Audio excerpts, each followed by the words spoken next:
Welcome to the State of Cyber War, a production of the CyAN Secure in Mind series of podcasts. Join us as we discuss international cybersecurity policy, information warfare, cyber defense, and how they affect the digital security of the world around us.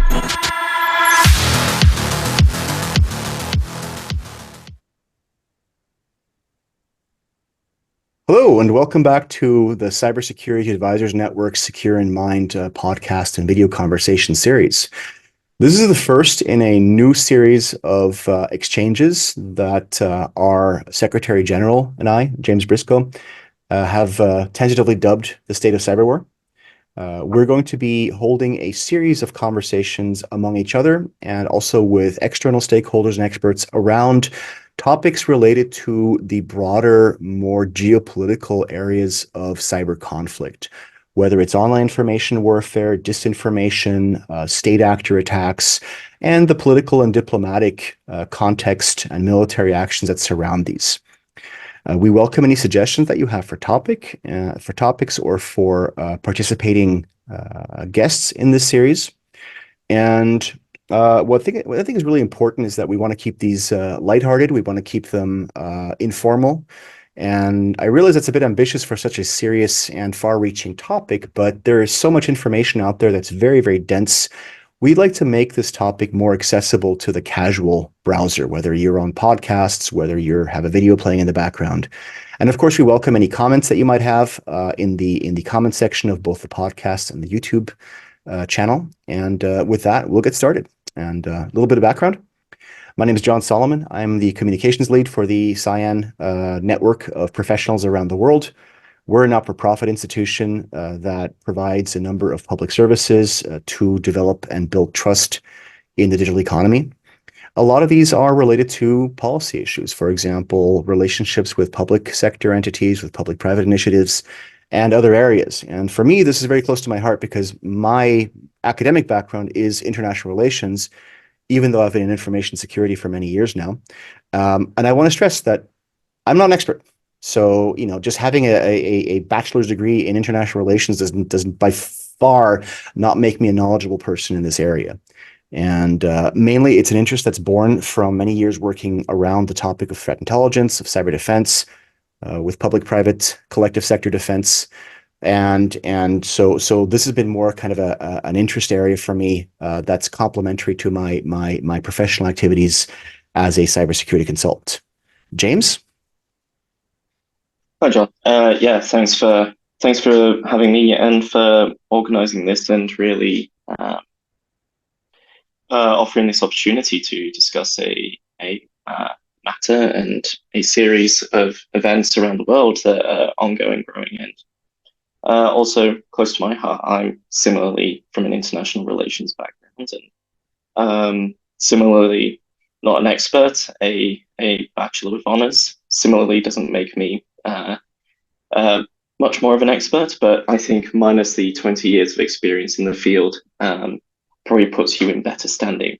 However, this is an issue that I've been fascinated in since my honours thesis, and particularly when I was researching the Japanese self-defense forces and all of their restrictions, and what actually sprang me into the field of cybersecurity was the fact that even certain offensive cyber operations were restricted by the by the Japanese constitution that prohibits war. And so it got me thinking, it got me looking, and years later, years of consulting later on risk management and other things, I still keep track of a lot of these issues, and now's a good chance to talk about it. I think a great place to start is Russia. And I realize this topic has been in the minds of some people done to death, but it cannot be done to death because no matter where you go in terms of aggressive cyber operations around the world, whenever you pick up a sofa cushion, there's Russians underneath. And sometimes it verges on sounding like a raving paranoiac, constantly referring to, GRU or FSB cyber operations or Kremlin-affiliated actors. But nonetheless, especially, but not only with the war in Ukraine starting last year, this has been thrust increasingly into the spotlight. And I think it's interesting to refer to a paper that you wrote a year ago, about the success and significance of Russian cyber operations as part of their war in Ukraine, their aggression there, and the lead up to it. And I thought one of the really interesting things that stood out, you mentioned attacks on power infrastructure. You refer to for example, Conti Group ransomware operations, which didn't really have a lot of success in Ukraine. And one of the things that really stood out to me was this idea that there were expectations of a massive, massive, massive onslaught of Russian cyber operations, whether it's sabotage, whether it's theft, whether it's disinformation, as an active and integral part of their physical blowing things up military campaign in the invasion. And as we come up on more than a year and a half later now, that doesn't really seem to have come to pass in that form so much. So, what are your thoughts on this? Yeah, it's a good question. There's a few different aspects at play there, I think, because typically the understanding that amongst policymakers, even experts to a certain degree for the longest time, was that cyber operations in this way could act as a force multiplier to traditional kinetic force. And that's been very hard to measure and also largely has not been seen. We obviously have seen historically aspects where this has been the case, like the Russian invasion of Georgia. But where they took out lots of banks and other critical infrastructure quite effectively for the duration of the operation. But the Ukraine has been very different and is more representative in that this is one of the world's foremost cyber powers using its full arsenal. I think at the very beginning of the invasion of Ukraine, the Russians deployed more attacks and novel tools than all the world's major cyber powers do in a full year. It's not only the Russians. I mean, it's the first time in history, really, we are seeing two Yeah, technologically capable countries, obviously mismatched. And by the way, I'm going to try to keep my obvious sympathies out of this one, but two highly technologically evolved, industrially capable, cyber capable countries duking it out with each other. We saw shadows yeah. of hints of this maybe with Serbia and some of the information warfare during Allied operations in Kosovo in the 90s, but I mean, nothing close to this. No, no, and I think you're getting to an interesting point in that this is going to be setting precedents for the future.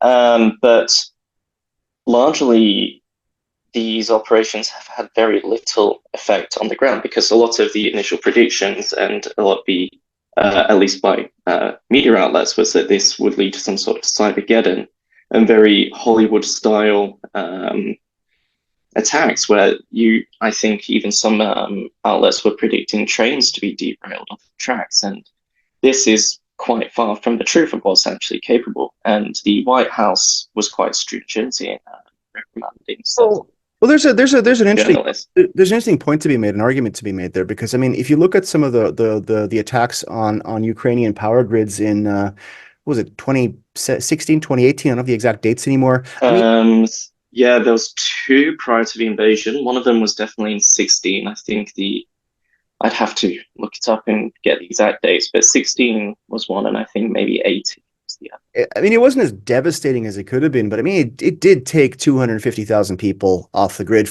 temporarily. So, I mean, there is, The 2016 attack I think is the one that you're referring to there, which took 250,000 people off the grid for 90 minutes to a couple of hours in the dead of winter, which is obviously can be quite a big deal in the middle of a frozen European winter. But the long-lasting effects weren't anything noteworthy, and the psychological damage that was expected from such an attack was basically negligible.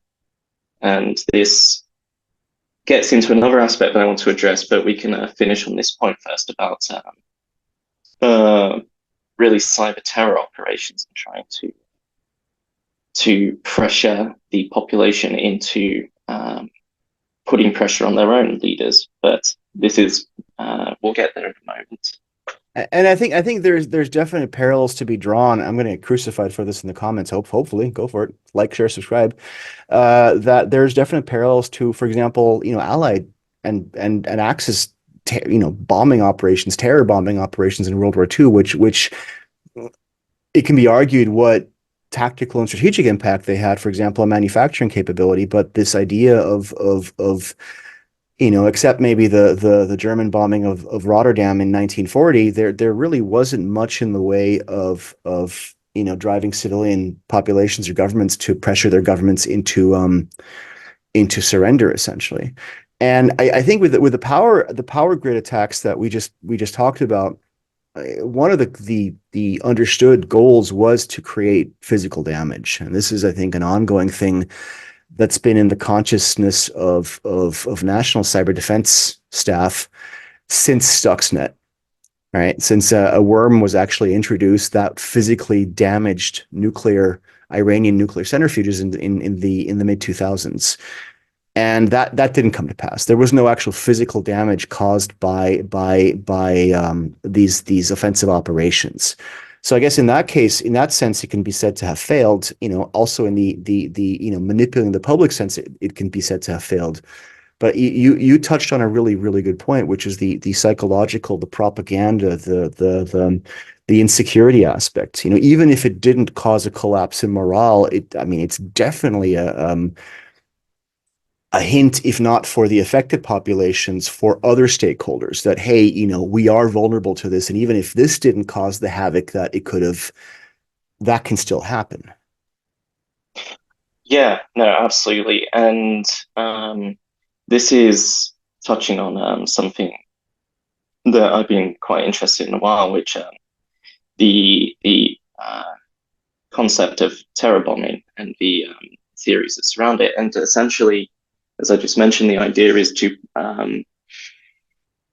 cause enough damage to the population where they essentially accept that the losses of the conflict are too great and pressure their leaders into surrender or some other action. However, this doesn't particularly work. I wrote a similar paper just before the invasion that talked a little bit more about this, and this doesn't work in cases where there aren't good enough assurances of survival or that action won't be taken. So the Ukrainian people, despite power grids being offline, despite 8 years of world record number attacks on their infrastructure, there weren't assurances that Russia wouldn't take action, even if the Ukrainian government were to capitulate.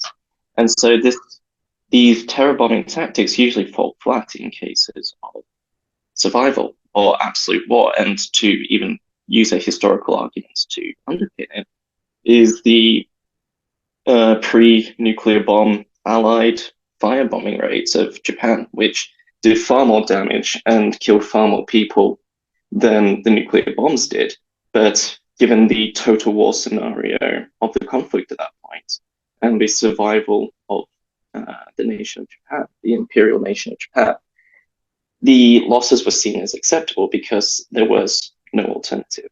And so it follows the same logic, really. Well, this is also, I think, where the topic of economic damage comes into play. And you mentioned the fire bombings are a good one. In Nazi Germany and Imperial Japan, there was enormous damage caused to production capacity. No matter how many plants were moved underground, no matter how much manufacturing was dispersed, they did suffer enormously, whether it's in aircraft production, whether it's in weapons production.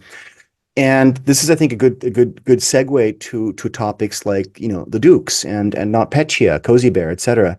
And your Kremlin affiliated, if not operated, cyber actors, where there's this understanding for the run-of-the-mill cyber criminals in Russia that you don't mess with Russian entities, and someday, and that day may never come, to quote a movie, we may call on you.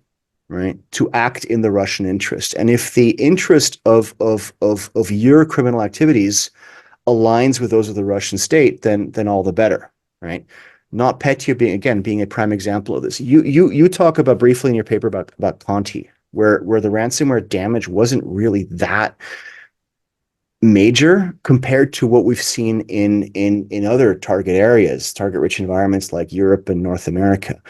But I mean, NotPetya did cause significant economic hardship damage among the affected organizations. So while this wasn't so much a direct military aligned integral part of combined arms operations, if you want to call it that, it was certainly something that contributed in a measurable way to the degradation of capabilities, in Ukrainian industry, in the Ukrainian economy. Yeah, no, absolutely. And I think it's undeniable that the sheer scale of the damage that was done, and is a reason why it's such a large case study. I think the point, and I think it's certainly something worth revisiting, particularly now that it's been at least a year and a half since I wrote the paper, was that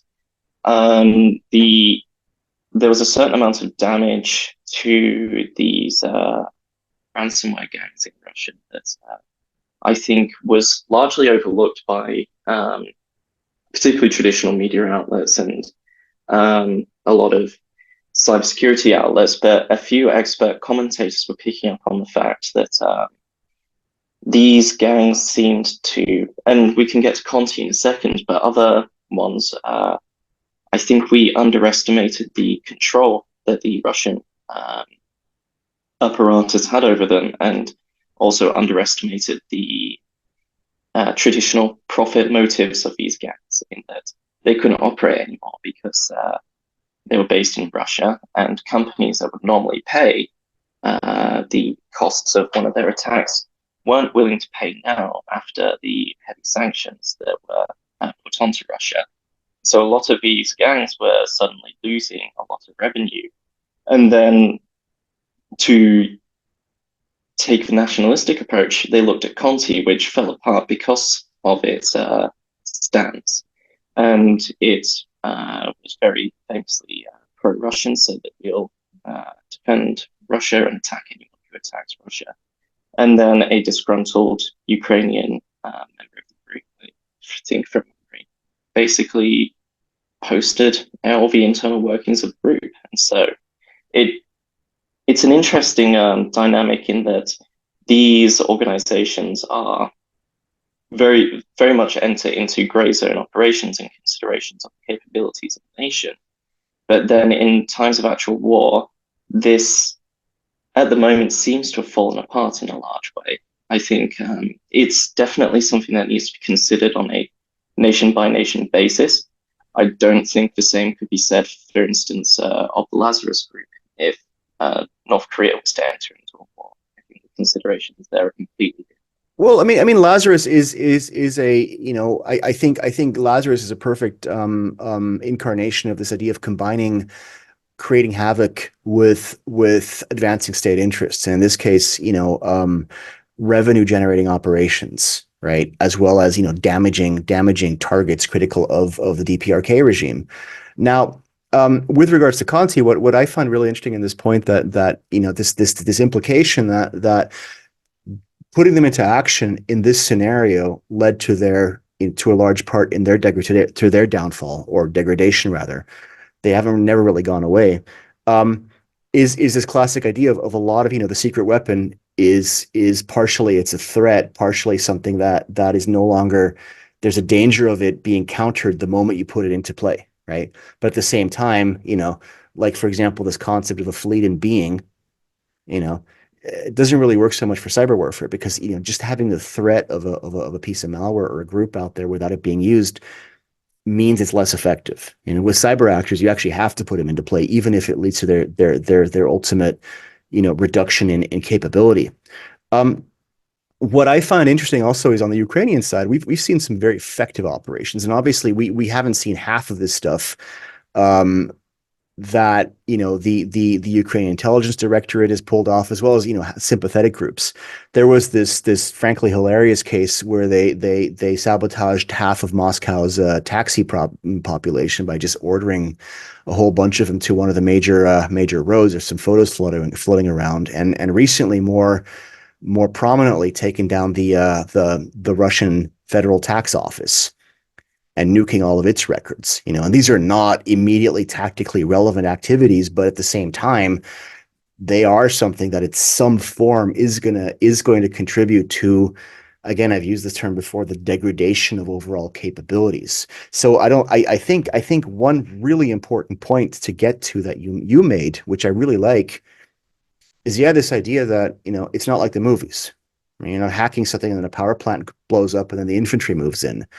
But we are seeing, I think, kind of a longer term and a more abstract, if you want to call it that, approach to offensive cyber operations that do contribute in some way, just not as directly and tactically as we might have previously thought, to, military action. Yeah, precisely. And I think it's really worth emphasizing this point because I think it was Kieran Martin who said that the first CEO of the UK's National Cybersecurity body, but these Hollywood-style things, there's always the possibility that they can, but essentially any respectable critical network is going to have, particularly when lives are concerned, is going to have contingencies in case of a network failure. And so trains aren't necessarily going to derail, they're going to slow down. Planes aren't going to fall out of the sky.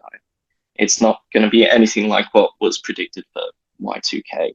But what we do see and what we see is oftentimes more effective is low-level operational support. And so I think particularly during some of separatist fighting in 2014 and 15, we saw Russian hackers using the mobile signals of Ukrainian artillery troops to better locate them, and vice versa. We saw Ukrainian hackers using security cameras behind separatist lines to keep an eye on troop movements. And this doesn't have any direct bearing on conflict itself because, quite frankly, you can't hack fast enough to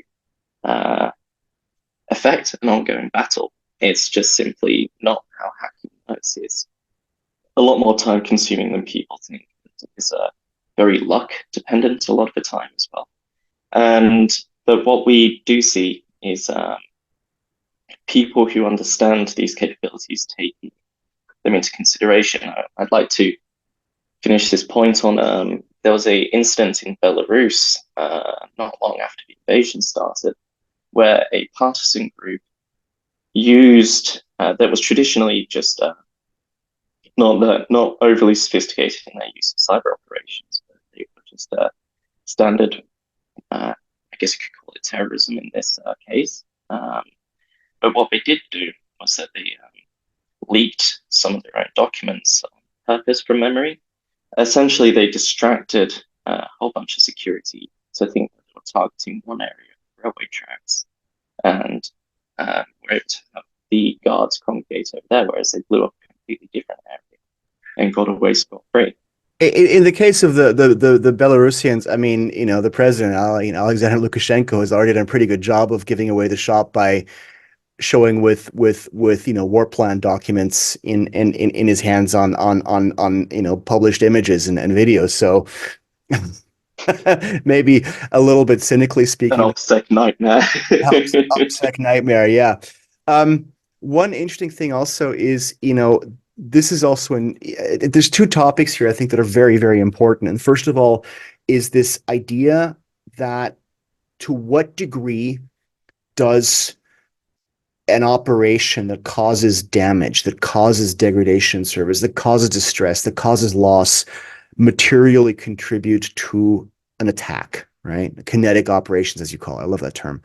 My favorite expression is things just exploding, splody stuff. And to what degree can you measure that? Right? I don't know. I think that's in its infancy. We in the private sector, we're very good at measuring risk.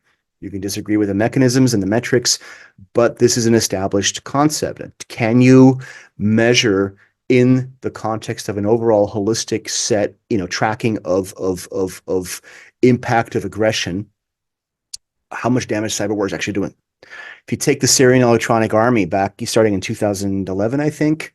I mean, yeah, they took down, they owned a lot of websites, but I mean, nothing really strategically relevant, So you hacked CNN, great. Um, just more annoying than anything else, right? Um, I think this is a good place to get to our last point, which is the areas where not tactically but strategically this kind of offensive operation really does make a huge difference. And that's one of my usual pet projects is disinformation. And we have seen a dramatic maturing and expansion of not only Russian disinformation operations, and by this I mean targeted lies injected in media, social media, and otherwise in target countries or associated countries in a manner designed to destroy trust in institutions, to demolish discourse. This is an area where the Russians, frankly, excel and always have, even before social media in other forms. And there is definite danger that disinformation supports extremist groups, fringe groups, everything from anti-vaxxers, flat earthers, birds aren't real, to right-wing extremist groups, left-wing groups, separatist groups all across Europe and every liberal democracy that in the Ukrainian case supplies them with ammo. And all of a sudden now you've got governments being voted into office that are more skeptical of do we want to really support this? Are domestic issues more important? We're seeing this with the ongoing discussion in the US and the Congress, where the American right is tendentially much more strongly opposed towards aid for Ukraine, right? Similar divisions with Israel, but it's a separate topic. Israel and Gaza, it's an absolutely separate topic, but related to this. So do you think this is something that we're going to see kind of more as an integral part of long-term operational planning?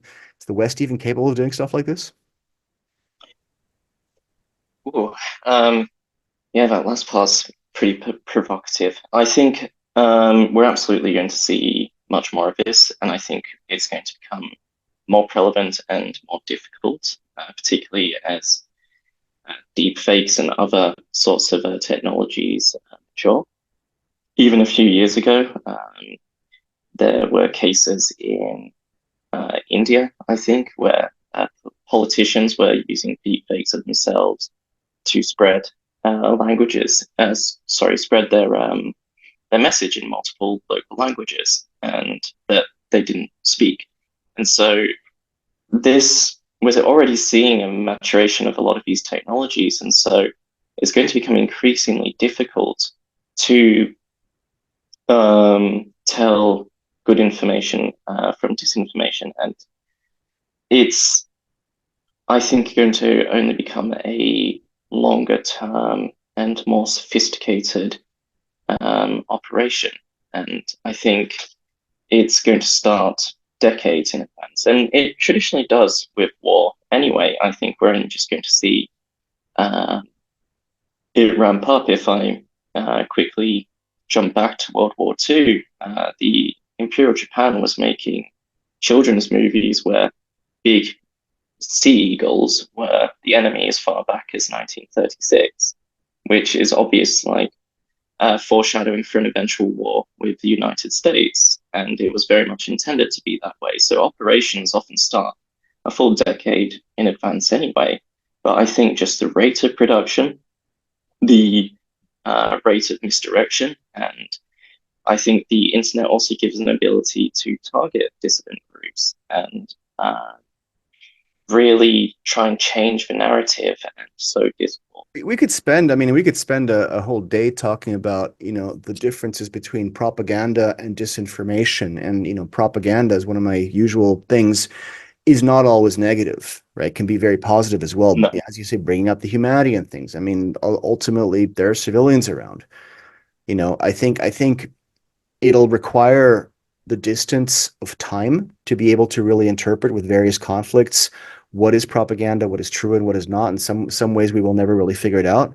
And I think it's actually, since we want to make this a semi-weekly series at least, it is worth scheduling at least a few episodes on topics like propaganda, disinformation, information warfare as well as cyber warfare. But it's a very good observation. I think these things all tie together, and I think there's a lot of discussion to be had about how do we identify, how do we deal with, and how do we track such campaigns, as you rightly point out, that start long before the actual lead up to arms buildup. We're coming up on time. This ended up being a longer discussion that still doesn't even come close to the amount of time that this topic will merit. That is why we want to have this a series. We'd love to hear from you, dear audience. We'd love to see your subscription, your comments, your likes, your shares. Give us topics that we should be discussing. Everything around cyber war, everything about state actors, everything around how cyber attacks support or defend against military aggression or complement national geopolitical goals. And with that, I want to encourage everyone to visit our website, cybersecurityadvisors.network. I'll link to it in the description for both the podcast and the video. And we hope to hear from you soon. And thanks very much, James. And the two of us will see you on the next one. Thanks so much, John. I look forward to it. Thank you for joining us in this latest edition of the Secure in Mind podcast series, courtesy of the Cybersecurity Advisors Network. Visit us at cybersecurityadvisors.network/media and /blog for additional episodes and articles. Follow us on LinkedIn, YouTube, SoundCloud, Podcast Republic, and iTunes. And don't hesitate to get in touch. Stay safe, stay smart, stay educated, and stay secure.